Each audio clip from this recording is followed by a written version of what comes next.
damage. Last night's storm ripped the Acuity flag in Sheboygan. This is the largest free-flying American flag in the world. Look at this. The storm split the 340-pound flag in two. A gust of 66-mile-per-hour winds tore through that area last night. And the iconic Acuity insurance flag, American flag there in Sheboygan that you can see right on the freeway, really for miles, was destroyed by the storms after the flag was torn in half last night. We call it the world's tallest symbol of freedom. So imagine the shock last night when Acuity's American flag was torn. That is by far the most damaged I've ever seen one of our flags. Yeah, it was, I've never seen anything like it.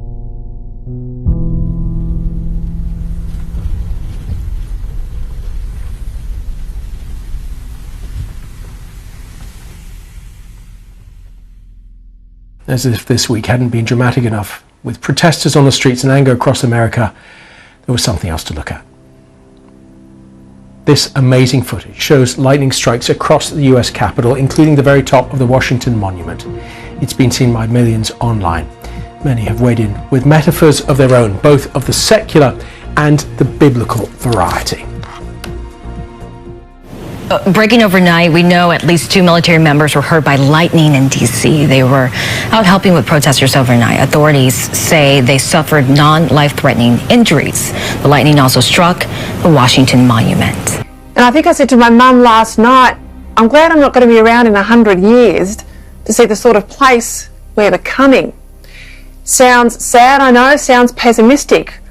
But unlike those who want to wipe away our history, or worse, to rewrite it, if you know your history, you'll know of many great civilizations of the past laid to waste because they failed to heed the lessons of time. Where shall I go? What shall I do? Frankly, my dear, I don't give a damn. This morning, an American cinema classic, Gone with the Wind, has been temporarily pulled by the streaming platform HBO Max. Yates' prophetic words start to ring true. Things fall apart, the centre cannot hold, near anarchy is loosed upon the world. Greg Sheridan says it's a lot to do with the push to diminish Christianity in our Western culture. He wrote this week, and I quote, that the crisis of liberalism is the crisis in the heart of our civilization. It is a vacuum where there should be belief. In what I found the most sobering comment of all, Sheridan said, the question now is whether liberalism can survive the total severing of its connections with its Christian roots. He said, I have the most serious doubts. Liberalism survives for a while because the first generation or two are imbued with Christian moral concepts and traditions. But eventually, Greg Sheridan wrote, it goes crazy, as it is demonstrably doing now. Gone with the Wind, one of the most popular films in history. Another relic of a tainted past pulled down, this time by streaming platform HBO Max.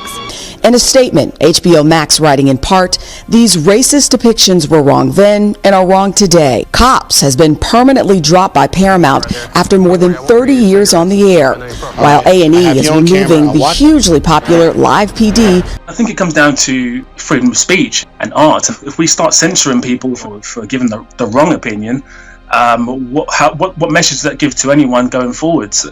Are we going to worry about, like, I've made 2 films. Do I need to worry about my films being removed in 100 years' time? Because it may be against what people are thinking 100 years from now. I think it's quite an extreme move. One of our most loved British comedies, Fawlty Towers, has become the latest victim of culture censorship. It's only one episode, which references the Germans during the war. You may remember it, I certainly do. But it follows the likes of Gone with the Wind, television comedy Little Britain, Come Fly With Me, I think there's Cops in the United States and others, which, following the Black Lives Matter rallies and riots, have been banned by nervous executives from streaming services like Netflix and Stan. But where does this stuff stop? Every generation has differing moral standards, but isn't that the way we were and the way we learn about who we are now and where we're going, where we should become? Anti-government protesters face off with security forces in central Beirut. They blame the ruling alliance for the political turmoil and economic chaos engulfing Lebanon. This area of the capital has been a front line since October, when the protest movement began against the sectarian political class which has ruled for decades. The revolutionaries will topple the government. Lebanon is facing its worst economic crisis in decades. Now, one of the major changes that has quickly morphed into our daily lives during this COVID-19 is cashless spending. The supermarkets, the retailers, even the local fruit and veggie fella, they're telling us to tap or swipe no cash. We won't take it, which, by the way, just happens to be illegal, but we did our best to play along. A surge in home-delivered groceries and meals has also helped the transition massively. We've had hundreds of bank branches closed, so the pension day rush for cash has been put on hold. ATM withdrawals have collapsed overnight, so the big bankers are pushing the barrow for a cashless world in 2 years. Late last night, Richmond, Virginia protesters brought down a statue of Jefferson Davis, the President of the Confederacy. On Tuesday in Richmond, one of Christopher Columbus was toppled and dragged into a lake. Another Columbus statue met a similar fate in Minnesota. But driver Ray Cicerelli called the change political BS and said he's done with NASCAR at the end of the season. What's called the cancel culture, when we seek to remove anything that might offend political correctness, anything we might not agree with in our modern push to rewrite history. Yesterday it was the statues. Today I started my editorial with Gone with the Wind, pulled from a US streaming service. Other shows have been removed here as well, and now Captain Cook, they say, has got to come down. Rewriting history, Gleeso, very, very dangerous territory. Well, frankly, my dear, I don't give a damn about what they think about taking down statues. I mean, as far as I'm concerned, you know, this PC culture is out of control. As the Prime Minister said on radio this morning, it's very, very clear that this particular issue has been hijacked by extreme leftists, and yeah, they've got their sights on, you know, tearing down some of our obviously important national and significant statues. But I mean, why would we trash our history? Our history is important to us. But first, now, I'm not old at 49, but then I'm not young either. And I think I've felt older than ever in recent days as I've watched waves of hate and loathing roll across Western countries like ours. There's a poem by Yeats. It's called The Second Coming. It was written in 1919, just at the end of the Great War, and prophetically at another time of pandemic. This time, of course, the Spanish flu.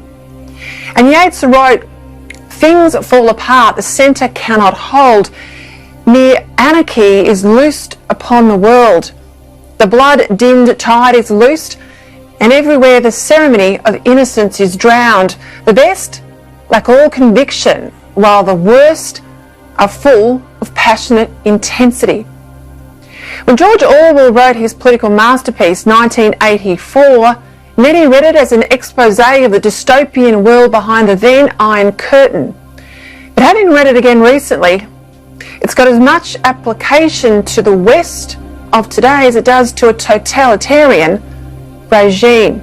And I quote Orwell here, "Who controls the past controls the future. Who controls the present controls the past."